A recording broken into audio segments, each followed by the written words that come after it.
Hello दोस्तों, नमस्कार। अजब के चैनल में आप सभी दोस्तों का हार्दिक स्वागत करता हूं, अभिनंदन करता हूं। दोस्तों, आपने फैक्ट्री में कई सारी चीज़ें तो बनते देखा होगा और बनते हुए देखकर आप दांतों तले अंगुली तो ज़रूर दबा लेते होंगे कि ये यार कैसे बन रहा होगा।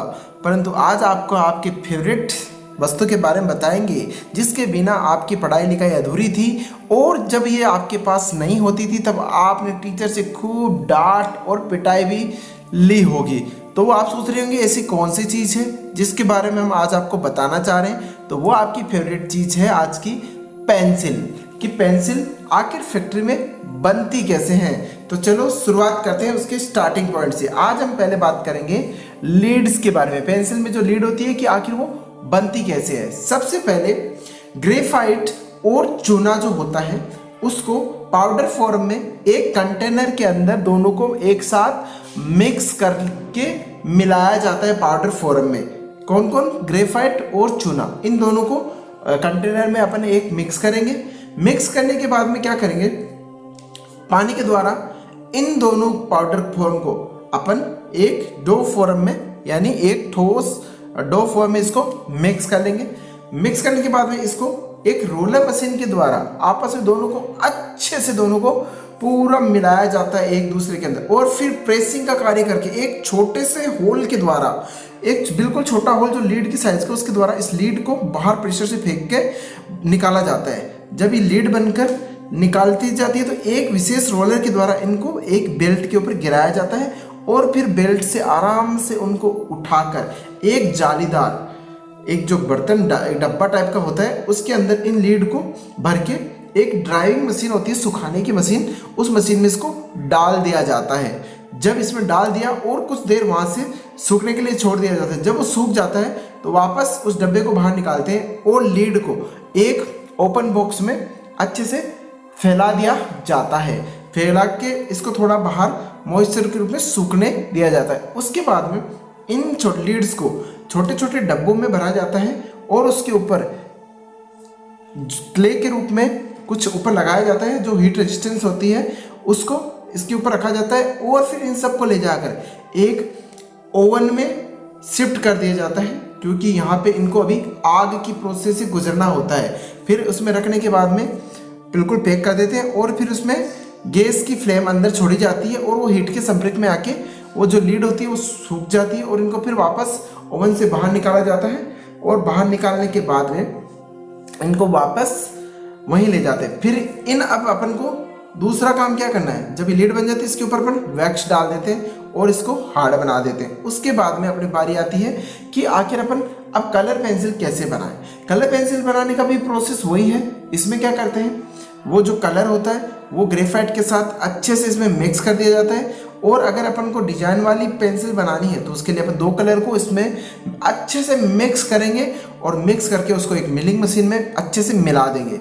मिलाने के बाद में जब ये पूरा मिक्स हो जाता है अच्छे से मिक्स होने के बाद में वही वापस मशीनिंग पूरा प्रोसेस करते हैं जो अपन ने किया था, जो अलग अलग कलर के द्वारा आप यहाँ देख सकते हैं, अलग अलग प्रकार की ग्रेफाइट। फिर वही प्रेशर के द्वारा लीड को बाहर निकाला जाता है, अलग अलग कलर की लीड्स बनाई जाती है, और आपके सामने आप देख रहे हो कि ये किस प्रकार से बन रही है। फिर उसी को वापस उसी तरह मशीन में डाला जाता है, और फिर वापस इसी को भी उसी तरह ही इसमें सुखाया जाता है मशीन में डालकर। और जब ये मशीन में डाल देंगे इसको, और ये देखो आप जालीदार कोई कंटेनर यूज़ कर रहे हैं जो अपने ग्रेफाइट में यूज़ किया था, और फिर इनको अच्छे से सुखाने के बाद में इसको अपन वापस बाहर निकाल लेंगे।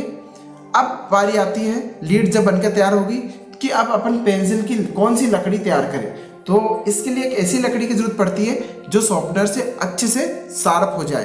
तो उसके लिए जो सबसे बेस्ट लकड़ी होती है वो देवदार पेड़ की लकड़ी होती है, जो बहुत ही मतलब स्मूथ होती है और शॉर्पनर से अच्छे से सिल जाती है। उसके बाद में मिलिंग मशीन में क्या करते हैं, इसके ऊपर ग्रू बना देते हैं बीच में, एकदम लकड़ी के ऊपर एकदम लंबे लंबे लीड के साइज के बहुत सारे ग्रू बना देते हैं, और फिर इसी में ग्लू डाला जाता है। ग्लू इसके ऊपर जो ग्रू होते हैं उसमें ग्लू डाल देंगे, और उसके ऊपर फिर लीड को इसके ऊपर रखा जाता है, और रखते हुए फिर इसके ऊपर मशीन में शिफ्ट कर दी जाती है एक एक लीड को।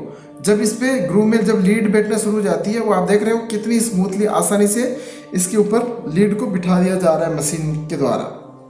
जब इसमें ये बैठ जाए उसके बाद में इसके ऊपर इसी साइज का ग्रू बनी हुई एक दूसरी लकड़ी इसके ऊपर बिठा दी जाती है और बिठाने के बाद बिल्कुल एज ए सैंडविच की तरह ये काम करती है। जैसे आपने दो ब्रेड को एक के ऊपर एक रखकर मिलाते हैं, उसी तरह इसमें दोनों लकड़ियों को आपस में मिलाया जाता है और मिलाने के बाद में इसमें पेंसिल को प्रेस करके आपस में दोनों को जोड़ दिया जाता है। दोनों लकड़ियाँ जब जुड़ जाती है तो फिर उसको पेंसिल का शेप देने के लिए एक मशीन से गुजारा जाता है और वहाँ से इनको पेंसिल के शेप में मिलिंग मशीन में धीरे उसी साइज का धीरे धीरे काट कर पेंसिल के रूप में अपन इसको बाहर निकालना शुरू कर देते हैं और वो पेंसिल के साइज में अलग अलग शेप में अपन को मिलना शुरू हो जाती है, जो आपके हेक्सागोन भी हो सकती है, राउंड शेप में भी हो सकती है, ट्रायंगल शेप में भी हो सकती है। तो उस शेप में अपन बना लेते। अब बारी आती है कि पेंसिल अगर तैयार हो गई, अब इसके ऊपर पेंटिंग और उसका स्टैंपिंग का अपन को इसमें कार्य करना है। तो इसके लिए क्या करेंगे, कुछ पेंट लेंगे, जिस कलर का अपन को पेंट बनाना है, सॉरी पेंसिल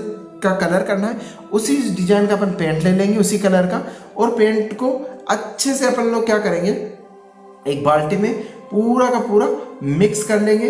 अगर उसमें और डिजाइन बना तो अपन उसमें दूसरा कलर भी मिक्स कर सकते हैं और फिर एक मिक्सर मशीन के द्वारा इसको अच्छे से पूरा एकदम मिक्स कर लिया जाता है। मिक्स करने के बाद में इसको क्या करेंगे, अपन पूरा मिक्स किया और फिर इसको एक मशीन के अंदर भर लिया जाता है और मशीन पर भरने के बाद में एक मशीन के द्वारा इस पेंट में डुबोते हुए पेंसिल को बाहर निकाला जाता है। जिस तरह आपके सामने देख रहे हो किस तरह पेंसिल डाल के कलर के अंदर डिप करके बाहर निकाल के रखा जा रहा है और पूरा प्रोसेस अलग अलग कलर की पेंसिल का यहाँ इसी तरह पूरा प्रोसेस किया जा रहा है, जिसमें पेंट भर रहा है और पेंसिल बाहर निकलती जाती है और उसी कलर की आपकी पेंसिल बनती जाती है। और ये देखो आपके सामने ग्रीन कलर की पेंसिल पूरी तरह से अब तैयार हो चुकी है। अब आती है जब ये पूरी तरह से पेंसिल कलर से तैयार हो जाती है, पूरा बन जाती है एकदम डीप होके कलर में, इसके बाद में इन सभी पेंसिलों को क्या करेंगे, एक साथ स्टैंपिंग का कार्य किया जाता है। स्टैंपिंग में क्या करते हैं, पेंसिल को जिस ब्रांड की पेंसिल, जैसे नटराज, अप्सरा, आपकी जो भी ब्रांड की पेंसिल आप देखेंगे वो स्टैंपिंग का कार्य फिर इस मशीन के ऊपर किया जाता है। और इसके बाद में पेंसिल का पीछे वाले भाग को एक कलर में थोड़ा सा डिप कर दिया जाता है। डिप करने के बाद में पीछे वाला आपने भाग देखा होगा, बिल्कुल इसी तरह डिप करके बनाया जाता है और फिर आप उसको बिल्कुल आपकी पेंसिल रेडी हो जाती है, जिनको आप बड़े बड़े सांचों में भर के ड्राइंग रूम में रख देते हैं। यहाँ थोड़ी हीट होती है और उसके द्वारा जो पेंसिल पे जो अपन ने कलरिंग की थी, जो लगाया था पीछे, वो सुखा लिया जाता है पूरी तरह से। और जब पेंसिल यहाँ पे पूरी तरह से सूख जाती है, सूखने के बाद में इन पेंसिलों का फिनिशिंग का कार्य किया जाता है कि हाँ कहीं से कोई प्रॉब्लम तो नहीं। उसके बाद में आता है इन पेंसिलों की लीड की टेस्टिंग की बारी। टेस्टिंग क्वालिटी डिपार्टमेंट करता है और उसमें क्या करते हैं, पेंसिल को एक मशीन में पकड़ा जाता है और वहाँ से उसके ऊपर चला के देखा जाता है कि पेंसिल किस प्रकार से चलती है और उसको प्रेशर देके तोड़ा भी जाता है कि देखते हैं कितने प्रेशर में टूट जाती है, उसकी भी जांच की जाती है। और उसके बाद में इन पेंसिलों की शार्पनिंग करके इनको देखा जाता है कि पेंसिल किस प्रकार से चल रही है, उसकी लीड की किस प्रकार से फिनिशिंग आ रही है। प्रत्येक पेंसिल को इस तरह से बेल्ट के ऊपर से शार्पनिंग करते हुए निकाला जाता है। उसके बाद में विजुअल कंट्रोल डिपार्टमेंट होता है, जहाँ पे इस पेंसिल का इंस्पेक्शन किया जाता है, देखते हैं कोई पेंसिल में डिफेक्ट तो नहीं है, कोई खराबी तो नहीं है। जो खराब उसको निकाल लेते हैं बाहर और अच्छी पेंसिल को आगे पैकेजिंग के कार्य में लगा दिया जाता है और इनको पैकेजिंग के लिए एक डब्बों में भरना शुरू कर देते हैं। जब पेंसिल आप देख रहे हो किस तरह से पैकिंग हो रही है और आगे की तरफ बढ़ती जा रही है, जब पेंसिल पूरी हो जाए उसके बाद में आप इसको लिखने में आसानी से आपके हाथ में यूज कर सकते हैं। दोस्तों, अगर आपको ये जानकारी पसंद आई तो आप इस वीडियो को लाइक कर दीजिए और चैनल को सब्सक्राइब जरूर करके जाना। और आप कमेंट बॉक्स में आप लिख के बता सकते हो कि आपने कौन सी पेंसिल यूज की।